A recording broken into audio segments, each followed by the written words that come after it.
قبر کی پہلی رات ہو، یہ قبر کا پہلا دن ہوگا جب ہم اور آپ ہماری روح نکالے جانے کے بعد ہمارے جسم میں لوٹائی جائے گی۔ ہمیں فرشتے قبر میں اٹھا کے بٹھائیں گے۔ بٹھانے کے بعد سب سے پہلا سوال ہوگا من ربک، تمہارا رب کون ہے؟ دنیا میں غیروں کو داتا مانا، دنیا میں غیروں کو غریب نواز مانا، دنیا میں غیروں کو مشکل کشا مانا، یا علی مشکل کشا کے نعرے لگائے، یا غوث اعظم دستگیر کے نعرے لگائے۔ اللہ اکبر! ایسے بندے کی حالت بھی اللہ نے بیان کی۔ اور ایک وہ موحد تھا جس نے رب کے آگے جھکا، جو رب کے علاوہ کسی کی عبادت نہ کرتا، رب کے علاوہ نہ کسی کے آگے ہاتھ اٹھاتا، رب کے علاوہ نہ کسی سے دعائیں مانگتا، رب کے علاوہ نہ کسی سے اپنی شکایت کرتا۔ وہ بندہ کہے گا ربی اللہ، میرا رب اللہ ہے، میرا رب اللہ ہے، میرا رب اللہ ہے۔ فرشتے اس کے بعد سوال کریں گے ما دینک، تیرا دین کیا ہے؟ وہ کہے گا دین الاسلام، میرا دین اسلام ہے۔ پھر فرشتے نبی صلی اللہ علیہ وسلم کے بارے میں پوچھیں گے کہ اس شخص کے بارے میں تیری کیا رائے ہے؟ وہ کہے گا یہ ہمارے درمیان نبی اور رسول بنا کر کے بھیجے گئے، نبی اور رسول بنا کر کے بھیجے گئے۔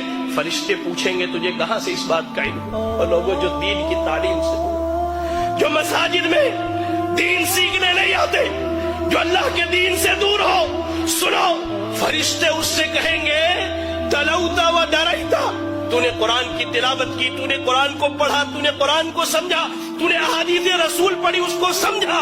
یہی وجہ ہے کہ آج تو قبر کے سوالوں کا جواب دے لے گا۔ یا آج بیٹا ڈاکٹر بنے ہم خوش ہوتے، بیٹا انجینئر بنے ہم خوش ہوتے۔ آپ کا اتنا بڑا علاقہ ہے یہ گولکنڈہ دھان کوٹے کا علاقہ، آپ کے ہمارے اس علاقے میں تقریباً میں سمجھتا ہوں 200-400 چھوٹے چھوٹے بچے ہیں۔ کتنے ہیں جن کے بچے آج مدرسوں میں تعلیم حاصل کرتے ہیں؟ کتنے ہیں جن کے بچے آج دین سیکھتے ہیں؟ کبھی غور کہیں گے فرشتے تو نے دین سیکھا، دین سمجھا، تو نے قبر کے سوالوں کا جواب دیا۔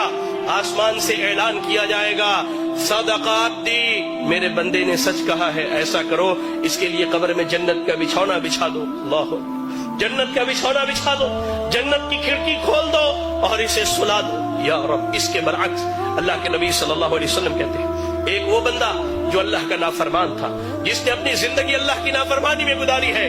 حدیث کے الفاظ میں دونوں لفظ بیان کیے گئے ہیں، فاسق، فاجر یا کافر کا ذکر کیا گیا ہے۔ جب اس کی روح نکلنے والی ہوتی ہے، جب یہ دنیا چھوڑ کر آخرت کے سفر پر جاتا ہے، 2 فرشتے آتے ہیں انتہائی قبیح اور برے شکل کے، انتہائی قبیح اور برے شکل کے۔ یا رب! آنے کے بعد اس کے سامنے بیٹھ جاتے ہیں، اس کے سامنے بیٹھ، جہاں تک اس کی نگاہ جاتی ہے وہ فرشتوں کو دیکھتا ہے۔ اس کے بعد ملک الموت آتے، وہ بھی بہت بھیانک شکل میں، جہنم کے کپڑوں میں سے ایک کپڑا، بدبودار، انتہائی بدبو والا کپڑا، زمین پر اس سے بری بدبو نہیں ہے، اتنا بدبودار کپڑا لے کر کے آتے ہیں وہ فرشتے۔ ملک الموت آتے ہیں، اس کے جسم سے روح کو نکالتے ہیں، اس کے جسم میں روح بھاگتی ہے، کبھی ادھر کبھی ادھر۔ اللہ، قرآن میں اللہ نے کہا کہ اللہ تعالیٰ جب ان کی روحوں کو نکالتا ہے، جب ان کی روحیں نکالے جاتی ہیں تو فرشتے ان کے پیٹھ پر، ان کے پیچھے کے حصے پر لات مار کر کے ان کی روح نکالتے ہیں، کھینچ کر کے زبردستی اس کے جسم سے روح نکالی جاتی ہے اور اس بدبودار کپڑے میں اس روح کو لپیٹ دیا جاتا ہے۔ کوئی فرشتہ نہیں چاہتا کہ اس کی روح کو لے کر کے جائے، لے جایا جاتا ہے۔ پہلے آسمان پر پہنچتے سوال کیا جاتا ہے یہ بدبخت کون ہے جس کی تم روح نکال کر کے لائے ہو؟ اس کا سب سے برا نام جو دنیا میں رکھا گیا وہی نام بتلایا جاتا ہے۔ پہلے آسمان سے واپس کرو، لے جاؤ اس کی روح کو، اس کے جسم میں لوٹا دو۔ اس کی روح کو اس کے جسم میں لوٹا دیا جاتا ہے۔ فرشتے آتے ہیں، فرشتے آتے ہیں، 2 فرشتے سوال و جواب کے لیے انتہائی بھیانک اور خطرناک شکل میں دونوں آ کر اس کے سامنے بیٹھ جاتے ہیں، اسے اٹھا کر بٹھاتے ہیں، کہتے ہیں من ربک کا، تیرا رب کون ہے؟ ہائے اللہ! اس نے زندگی بھر درباروں پر سر مارے ہیں، اس نے زندگی بھر غیر اللہوں کو پکارا ہے، اس نے رب کی تحقیر کر کے، اللہ کی قسم کہتا ہوں، اللہ کی قسم، آج سلون میں بیٹھا تھا، اشعار سنے تو محسوس ہوا کہ کان سے میرے خون نکل جائے۔ شاعر بدبخت کہتا ہے اللہ کی جھولی میں توحید کے علاوہ کیا رکھا ہے؟ جو بھی مانگنا ہے محمد سے مانگ لو۔ انا للہ و انا الیہ راجعون۔ زندگی بھر اس نے غیروں کے در پر سر مارے، رب کے علاوہ غیروں کو پکارا، حاجت روا، مشکل کشا، سب غیروں کو سمجھا۔ یہ کہتا ہاں لا ادری، مجھے نہیں معلوم میرا رب کون ہے، مجھے اس کا علم ہے ہی نہیں، میں کیا بتلاؤں میرا رب کون۔ کہا جاتا ماں دینوں کا، تیرا دین کیا ہے؟